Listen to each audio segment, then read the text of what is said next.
Here we are at the Australian Open with Ben Rothenberg of the New York Times. A great day for the American tennis today, more than for the Italians, even if I want to remind you that Camila Giorgi beat 6-3, 6-1 Kuznetsova, who the other day had beaten Vondrousova, was the runner-up in the Roland Garros. We're very proud of Camila Giorgi. Thanks a lot, thanks a lot. Well, you may not know, but she won 9 times against top 10.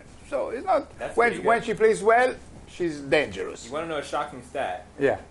Tennis Sandgren has 4 top 10 wins at Grand Slams. And he's like he's number 100. Exactly, and he's never been in the top 40 in his career. Yeah. But he's beaten top 10 players 4 times at Grand Slams, which is also 4 more times I discovered than Zverev has done it.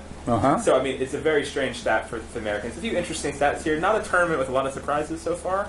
Now all the big names are still in. Nobody really spoiled anything too much, but yeah, Camila Giorgi, very impressive score. Okay, but let's talk about your Americans, because there are 5. What did they do? Five American men in the 3rd round. First time since 2008, I believe. There's been 5 American men, more than any country here. And this was not a good time for American men's tennis coming in. As you saw in the ATP Cup group with Italy, USA managed to lose to Norway. Noted tennis power Norway beat the United States already this year. And so I think we weren't expecting this to be a great tournament for American men.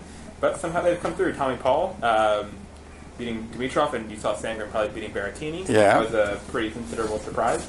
But yeah, and then Fritz and Query and Isner, those are less surprising, but still, all of them got through. And a bunch of the ones who didn't get through actually played pretty well also. Mackie McDonald went 5 sets against Evans, playing against other people who did well. Also, Tiafoe took a set up of Medvedev, and somebody else did well too. Well, Paul. Tommy Paul's in. Yeah. He's still here. He's on the five. Well, so what I'm saying is that, for instance, for Roger Federer, he has a better draw now because he was supposed to have either if he beats Millman, to whom he lost the US Open and that hit day and so on. But he has to play either Paul or Fuchsovich instead of Dimitrov or Shapovalov. I mean, for Federer, it's much better. Much better, but I also don't think he's happy with Millman. I think Millman was a tough match for him. That was in New York, and they also had a tough match before that in Brisbane, too. I mean, so Millman's played Federer tough a couple times. I don't think he's excited about his 3rd round draw. Yeah. No. But he's very good here so far, Federer. Yeah. He's very fresh. He was the one who skipped the ATP Cup. He didn't lose to Norway.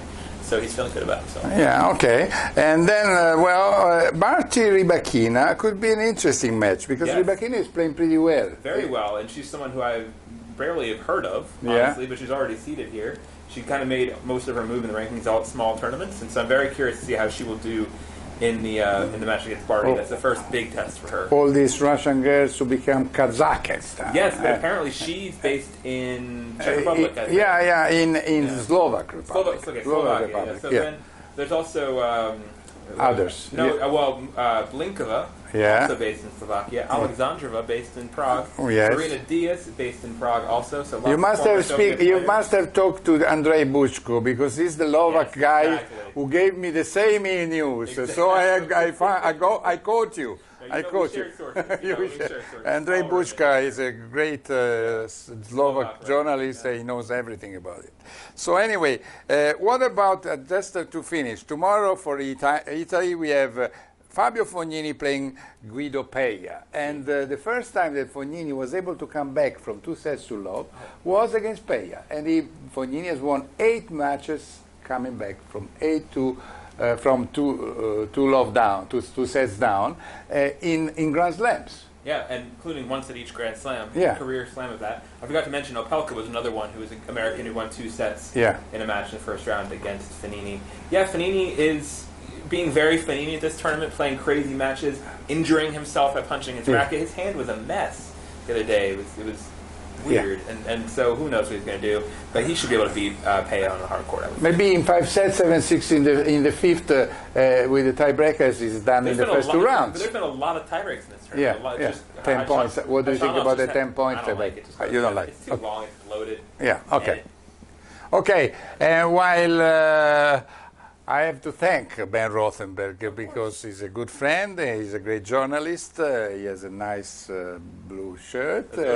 Yes, and so I'll see you next days for the New York Times. He's here, and he's also for Ubi Tennis tonight. Thank you.